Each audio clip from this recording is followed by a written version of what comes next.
하나님 아버지 은혜를 감사합니다. 이 아침에도 우리에게 기도의 자리를 주셨사오니 말씀 따라 기도의 자리로 나갑니다. 성령께서 우리를 인도하여 주옵소서. 예수님 이름으로 기도드립니다. 아멘. 찬송가 320장 하나님께 찬양드립니다. 나의 죄를 정케 하사 주의 일꾼 삼으신 구세주의 넓은 사랑 항상 찬송합니다. 나를 일꾼 삼으신 주 크신 능력 주시고 언제든지 주 뜻대로 사용하여 주소서. 내게 부어주시려고 은혜 예비하신 주의 은혜 채워주사 능력 있게 하소서. 나를 일꾼 삼으신 주 크신 능력 주시고 언제든지 주 뜻대로 사용하여 주소서. 죄의 짐을 풀어주신 주의 능력 크도다. 나를 피로 사신 예수 내 맘속에 오소서. 나를 일꾼 삼으신 주 크신 능력 주시고 언제든지 주 뜻대로 사용하여 주소서. 주여 내게 성령으로 충만하게 채우사 생명수가 강물처럼 흐르게 하옵소서. 나를 일꾼 삼으신 주 크신 능력 주시고 언제든지 주 뜻대로 사용하여 주소서.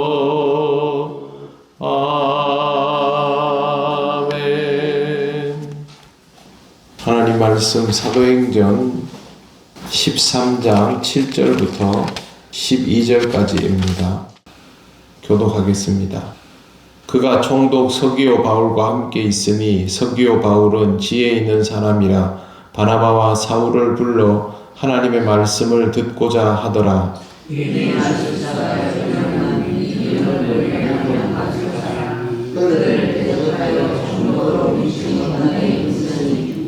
바울이라고 하는 사울이 성령이 충만하여 그를 주목하고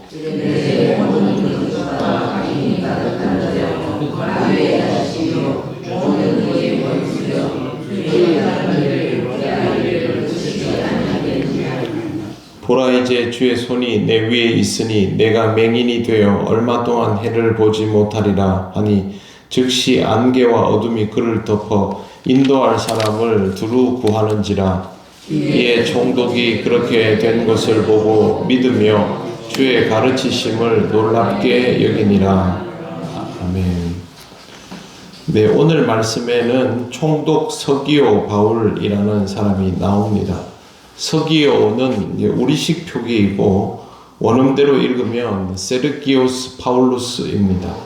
이 사람은 로마 클라디우스 황제 치세 때 이 구브로라는 이 섬의 총독으로 있었습니다. 1887년에 클라우디우스 황제의 경계 표지석이 발견이 되었는데 여기에 세르기우스 파울루스라는 이름이 기록이 되어 있었습니다. 이 표지석은 주후 47년경에 있었던 테베레 강의 제방과 운하의 관리자 이름을 기록해 두었는데 그 이름이 여기에 있는 것입니다. 그런데 지금 오늘 본문에 나오는 바나바와 사울이 복음을 전하러 다니는 요때가 언제냐 하면 주후 한 43년에 45년입니다. 그러니까 이 만남이 있은 후에 이 세르기오스 파울로스가 이동을 했다는 것이죠. 근데 좀 전에 말씀드린 이 테베레 강이 어디 있냐면 이탈리아에 있습니다. 이탈리아의 제방과 운하 공사의 감독자로 이름이 올라 있는 거죠. 그러면 이 구브로 섬에서 총독으로 있다가 바울과 바나바를 만나고 나서 바로 전근이 되어서 로마에 가서 황제의 측근 인물로 있었던 것으로 그렇게 알려지고 있습니다. 다른 주석에는 보면 원로원에 드나들었던 사람이 아닐까 그렇게 해석을 하기도 할 정도로 사실상 바울과 바나바가 만났던 인물 중에는 최고위급에 해당되는 그런 사람이라고 할 수 있습니다. 이런 사람이 로마에 복음을 가지고 들어갔다라는 것은 로마 지역의 복음화에 지대한 영향을 미칠 만한 일이 되는 것인데 오늘 본문에 나온 이 상황에서는 아직 복음을 가진 상태는 아닙니다. 성경에 보시면 이렇게 되어 있습니다. 이 사람은 지혜 있는 사람이라 바나바와 사울을 불러 하나님의 말씀을 듣고자 하더라. 바울과 바나바가 지금 구브로 섬에서 복음을 전하러 다녔지만 특별한 성과가 없었지 않습니까? 그런데 이 구브로의 총독이 바울과 바나바를 부른 겁니다. 바울과 바나바가 복음을 전하려고 이 사람을 찾아가는 것이 아니죠. 찾아간다고 해서 만나주지도 않습니다. 그런데 총독이 불렀기 때문에 이렇게 만남의 자리가 이루어지게 되었는데 문제는 8절에 등장하는 인물 때문입니다. 마술사 엘루마라는 인물이 나오는데요. 그들을 대적하여 총독으로 믿지 못하게 힘쓰니라고 되어 있습니다. 지도자 옆에 이런 가짜 종교인이죠. 가짜 종교인이 있으면 굉장히 시야를 흐리고 문제를 일으킬 가능성이 높게 됩니다. 마술사 엘루마는 왜 총독으로 하여금 신앙생활을 하지 못하게 했을까요? 자기에게 방해가 되는 것이죠. 지금 자기는 총독 옆에 붙어가지고 총독에게 이런저런 말들을 해주면서 영향을 미치면서 자기에게 필요한 이득들을 챙기고 있는데 만약에 이 세르기우스 파울루스가 신앙생활을 해버리기 시작하면 자기는 필요 없는 사람이 되는 것이죠. 그렇기 때문에 적극적으로 방해를 하고 있습니다. 그런데 9절을 보십시오. 바울이라고 하는 사울이 성령이 충만하여 그를 주목하고 이제 사울이란 이름 대신 바울이란 이름이 나오고 있습니다. 지금부터는 사울이라는 이름은 회고할 때만 등장합니다. 왜 여기에서 이름이 바울로 바뀌었을까요? 바울이라는 이름은 로마식 이름입니다. 헬라식, 로마식 이름이고 사울이라는 이름은 유대식 이름입니다. 아마 어릴 때부터 사울은 이 두 개의 이름을 다 썼을 겁니다. 유대 지방에 가면 사울이라고 불렀을 것이고 로마에서 살아갈 때는 사람들이 다 로마식 이름인 바울이라고 불렀을 텐데 굳이 이름을 바울이라고 부른 것은 이제부터 바울이 본격적으로 선교 사역을 시작하기 때문입니다. 지금부터는 이방인용이라는 것이죠. 우리가 이렇게 우리나라에 살 때는 우리 이름 부르지 않습니까? 그런데 여러분 외국에 이민 간 사람들 보면 어떻습니까? 외국 사람들이 부르기 어려운 우리 이름 부르지 않지요. 다 다니엘, 존 이런 이름들 가지고 살지 않습니까? 똑같은 의미입니다. 이제부터 바울은 이방인용 선교사. 그렇기 때문에 바울이라는 이름을 누가가 공식적으로 사용하고 있는 것입니다. 이제부터 바울이 성령이 충만하여 그를 주목하고 이렇게 되어 있습니다. 바울은 지금까지 성령 충만함으로 살아온 사람입니다. 성령의 이끄심을 따라서 지금까지 여정이 있는데 굳이 여기에 왜 또 성령의 충만함을 언급할까? 그가 지금부터 누군가를 대적해야 하기 때문입니다. 본문에 보면 그를 주목하였다 이렇게 되어 있는데요. 이게 그런 의미입니다. 가다가 엘루마를 딱 보고 노려보듯이 많이 쳐다보는 겁니다. 그냥 가다가 시선이 마주치는 정도가 아닙니다. 노려보았다라고 해석되어 있습니다. 뚫어지게 쳐다본 것이죠. 10절을 보십시오. 10절 같이 읽겠습니다. 시작. 이르되 모든 거짓과 악행이 가득한 자요 마귀의 자식이요 모든 의의 원수요 주의 바른 길을 굽게 하기를 그치지 아니하겠느냐. 아멘. 우리가 이 땅을 살아가면서 절대 듣지 말아야 할 표현들이 여기 다 들어 있습니다. 이 정도면 이거 구제불능이라는 뜻입니다. 모든 거짓과 악행이 가득하다라는 말. 거짓은 과거에 괴계로 번역이 되었는데요. 이건 헬라어로 보면 미끼를 던져 잡는다 이런 뜻입니다. 한마디로 속여서 유혹한다 라는 의미를 가지고 있습니다. 엘루마는 마술사라고 되어 있지만 말 그대로 마술을 하는 것이지 마법의 능력을 가진 사람이 아닙니다. 능력을 가진 것이 아니라 속이는 것이죠. 지금은 마술사가 무대에 서서 사람들을 속이는 것으로 돈을 벌지 않습니까? 그런데 옛날에는 그렇게 하지 않았습니다. 마술사가 이것을 정말 실제인 것처럼 속여서 그걸로 자기에게 특별한 능력이 있는 것처럼 만들었던 역사가 많이 있습니다. 지금 엘루마도 그와 같은 일을 하는 것이죠. 요즘 텔레비전에 마술사가 마술을 할 때 이렇게 하는 것은 이런 원리고 그렇게 하니까 우리가 그런가 보다 라고 하지 실제로 그걸 모르면서 본다고 해보십시오. 다 속죠. 그런 식으로 지금부터 2000년 전입니다. 그렇기 때문에 이런 일들을 할 수 있었는데 이것을 종교적으로 이용해서 자신의 권력으로 만들었습니다.